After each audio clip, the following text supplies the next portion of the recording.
Yo guys, what's going on, and welcome to another GeoOV video. In today's video we'll be going through 15 more intermediate Geoguessr tips and tricks for intermediate, advanced or beginner players. I think it's important to know these for every rank. Very helpful for beginners to keep ranking up, very helpful for intermediates and advanced as well.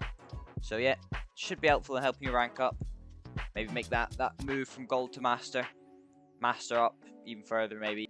But yeah, if you do enjoy today's video, make sure to drop a like and subscribe down below. Really helps us out, appreciate it, and 80% of people watching are not subscribed. It's free and it really helps us out, so please do drop a subscription. And without any further ado, we should get straight into it here. Alright, first round here, and we are in Australia. You can see these Australian bollards on the left side of the road. I mean, these ones kind of in the guardrail, but still mean the same thing. Yeah, driving left. Southern hemisphere as well, as the sun is in the north. But the meta we're going to be looking for here, obviously the bollards are a bit more of a beginner meta. The one here is going to be this pole. If it's got this kind of crossbar on top with these like sort of insulators almost slightly pointing downwards, they are. If you see that, you will be in the region of Victoria. So yeah, that's a good one to know. I think they're quite common around Victoria as well, so you'll see that one quite often. There we go. 99 kilometers away. Alright, next up here, and this is a very cool one. We've got these, well, we're in Brazil, first of all, and we've got these big kind of exposed rock mountains here. This is unique to one state in Brazil, which is Espírito Santo. I mean, it looks like we're in some sort of town, maybe. Don't know. Yeah, you can only see these large exposed mountains like this here in Espírito Santo in Brazil. So yeah, that should be it. Yeah, we were very close indeed there, 100 kilometers. Alright, next up here, we've got these bird's nests on top of this pole. More clear over here, big bird's nest on top of the poles in South Africa. So we have the yellow outer lines, and we're driving on the left-hand side of the road. So normally in South Africa, that'll be up here, in like kind of West Cape. Yeah, so just kind of up here somewhere. Yeah, a little more north there, only 200 kilometers away. So a good guess still. And we'll keep going. On to the next one here, and we're going to be in Southern Australia. We've got these, I can't actually remember the name for these poles. They've definitely got like a proper name. I can't remember it, but you can only find poles that look like this with the brown kind of outer bits and then the lighter grey central bits in Southern Australia. So it should just be Southern Australia here. Probably just guessing Adelaide. Just west there, 248 kilometers. We're in Japan more specifically. We've got these two transformers attached at the bottom of a square on the pole, which is unique to this kind of bit near like Osaka. I can't remember what it's called, but this sort of bit here. Yeah, not bad there. Very close. And on to the next one, we are in Australia. And more specifically here, we're in South Australia again. We've got these flat signposts, so they're not rounded, more flat, which is unique to Southern Australia. Yeah, right on the border with Victoria there, but we're still Southern Australia. Just looking out for the signposts there. Yeah, and on to the next one here, we're in Canada, and more specifically, we're in Newfoundland, over here. Yeah, just over here, Newfoundland, and we've got these classic Newfoundland octagonal bins here, and we've also got a Newfoundland hydrant marker there. So yeah, it should just be Newfoundland there. It is a little more east, but still not a bad guess. Alright, next one here, and we are in the United States, and more specific than that, due to these bollards here, the sort of rusted ones with the white bit at the top is going to be Washington. Yeah, always going to be Washington there with the rusted bollard with like a white square. Sometimes it's two squares at the top. But yeah, generally, if you just kind of see that, I'm guessing Washington is a safe bet there. Alright, let's keep going here. Keep going straight into Mexico. Got these cacti here. It's a little more green. Generally, these are the ones you'll see in kind of this sort of area near Mexico City.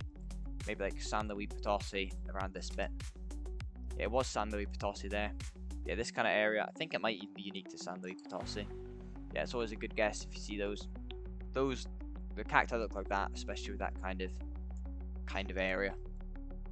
Anyway, onto this one. We're in Japan, and we have actually got we've got these sort of sets of characters on this plate with like lines between them, which is unique to these islands down here. Okinawa. So we should just be on there somewhere. Yeah. I think that's a really nice one to know, because realistically no one's ever guessing there if they don't know it. And you'll almost always hit your opponent for at least about 3,000, I think. So on to the next one, and we are in Brazil. More specifically, with this sort of red brick road, and with this general landscape and architecture, we should be in the region of Acre, up here, the state of Acre, I should say.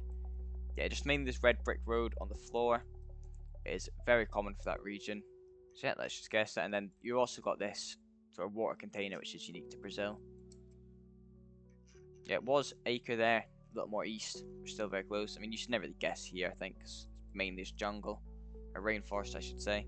We're back in Okinawa. We've got this T-shaped crossbar with these 3 kind of mushroom insulators, as well as these 2 transformers connected over to this part of this pole, which is unique to Okinawa.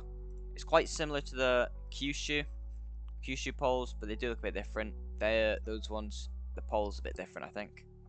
Yeah, wasn't Okinawa there. Alright, next up here, and we're in Scotland. We've got this passing place sign, which is unique to Scotland. If you see a sign that says passing place on these usually one-way roads up in the Highlands, is unique to Scotland. We've got this very Scottish landscape as well. It's quite British, but yeah, obviously Scotland is in Britain.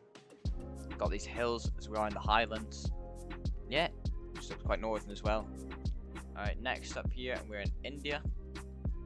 We've got this pole here, where this kind of top bit's connected directly to the pole. Is unique to Karnataka, I believe. Might be yeah, it is Karnataka there. If you see the pole looking like that, should usually be Karnataka, I think. Alright, next one here, we're in Finland. Crap camera. Looks quite northern as well. Should be Finland. Yep, not bad there. Kind of felt a bit more northern as well. Anyway, next round, and we are in Chihuahua, in Mexico.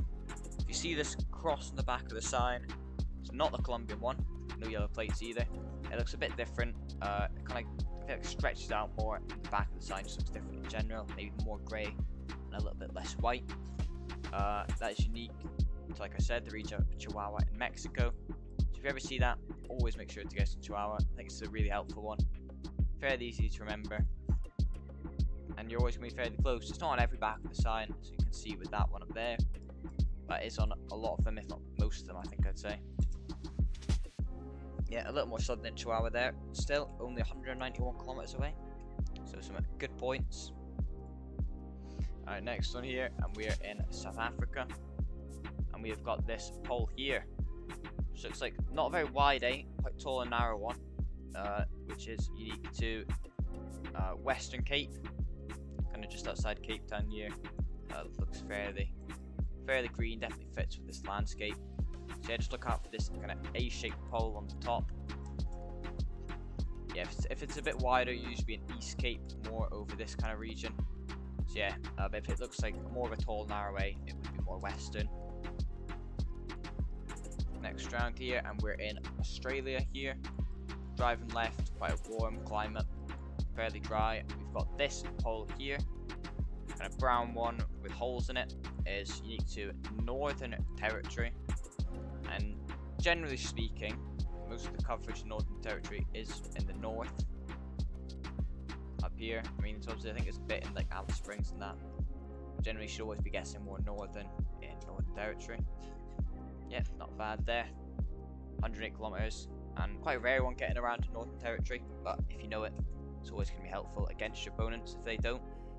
Because realistically, they're probably going to New South Wales, Queensland, maybe Western Australia. So yeah, you always get some good damage there. Could win the game. Alright, final one here. We're in Australia. We have got this yellow signpost on the sign, which is on the left hand side of the road, as you would be in Australia. Ours is southern hemisphere, the sun is in the north. Got these eucalypt trees, which also means Australia. But yeah, these yellow signposts really are unique to Western Australia. So if you ever see them in Australia, I'd always be guessing west. Yeah, 114 kilometers away. Not bad. Alright, that has been it for this video, for these 15 tips and tricks for more intermediate players. If you did enjoy the video, make sure to drop a like and subscribe down below. And if you made it this far, be sure to leave a comment to let us know. We'd really appreciate it. So yeah, that has been GeoB, and we'll see you next time.